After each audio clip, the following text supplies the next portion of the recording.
você o treinamento funcional? Luiz, dá uma pincelada pra gente do que é o treinamento funcional. Então, acho que um dos resumos que eu dei até no episódio, nesse segundo episódio, foi falar que o treinamento funcional é treinar com um propósito, com um porquê. Então vai ser funcional para quê? Funcional para quem? Então, resumidamente isso, a gente trouxe ali as visões também de grandes autores, né, que escrevem sobre o treinamento funcional, Gray Cook, Gary Gambetta, entre outros. A gente falou também da questão de algumas questões polêmicas dentro do treinamento funcional, do treinamento em base estável, instável, como ele chegou no Brasil, como ele foi se moldando até chegar no que é hoje. Então é bem interessante de entender, né, que ele chega no Brasil de uma forma meio, assim, muito diferente do que ele está hoje, né?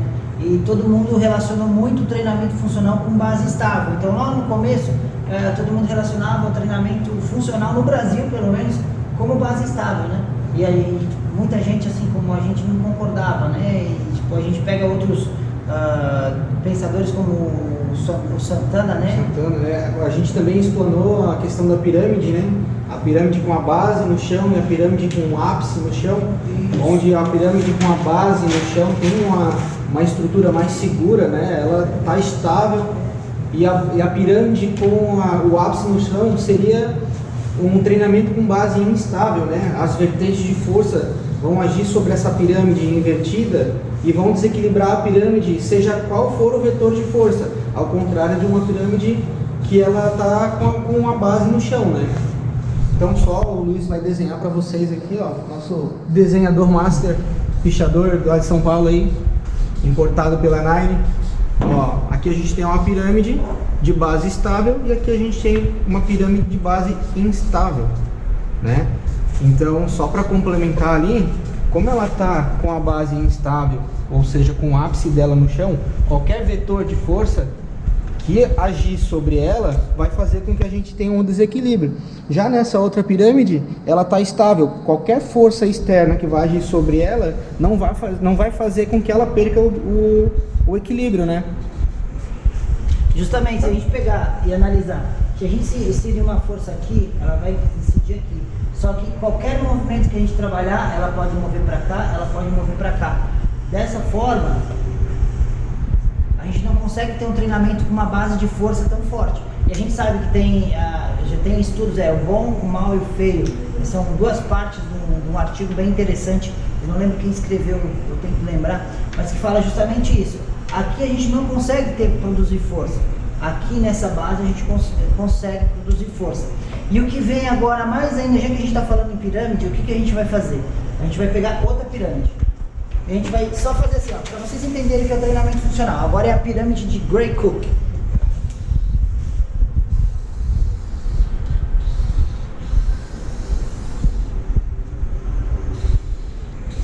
Vocês podem ver, a gente está fazendo uma pirâmide um pouquinho diferente, que ela vai seguir num formato, que a gente consegue explicar melhor para vocês, segundo Gray Cook.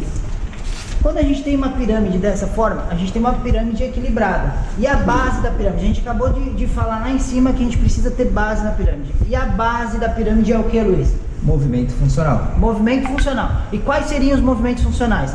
Movimentos funcionais são aqueles que você tem eles da forma mais primitiva.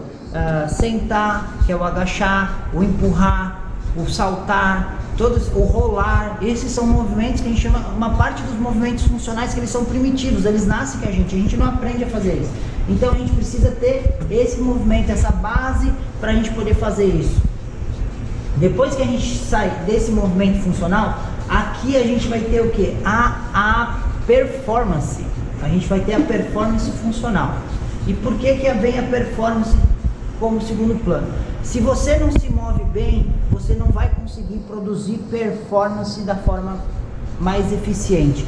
Muitas vezes uma pessoa que ela é muito mais potente, muito mais forte, mas ela tem limitações ela não consegue tocar no seu calcanhar, ela não consegue pegar a ponta do pé sem flexionar os joelhos quando ela estiver em pé. Isso mostra que ela não tem movimento funcional. Então ela pode ter potência, mas essa potência ela não vai ser realmente transferida para tudo o que a gente busca de performance. E por último a gente tem a skill. Skill quer dizer habilidade. Quando a gente vai trabalhar alguma habilidade mais específica, isso é mais para esportes, né, pessoal? Se a gente pegar isso, a gente vai ter mais na base de esportes. Então, isso que a gente estava abordando no episódio 2, mostrar a importância do treinamento funcional e a visão que a gente tem, porque vários pensadores, vários nomes, grandes nomes do mundo que falam, Michael Boyle, o Santana, a gente pega Verne Gambetta, a gente pega Gray Cook, Lee Burton, vamos pegar Gary Gray, eles falam que a gente precisa ter movimento, galera. Movimento é a base de tudo, né, Fábio?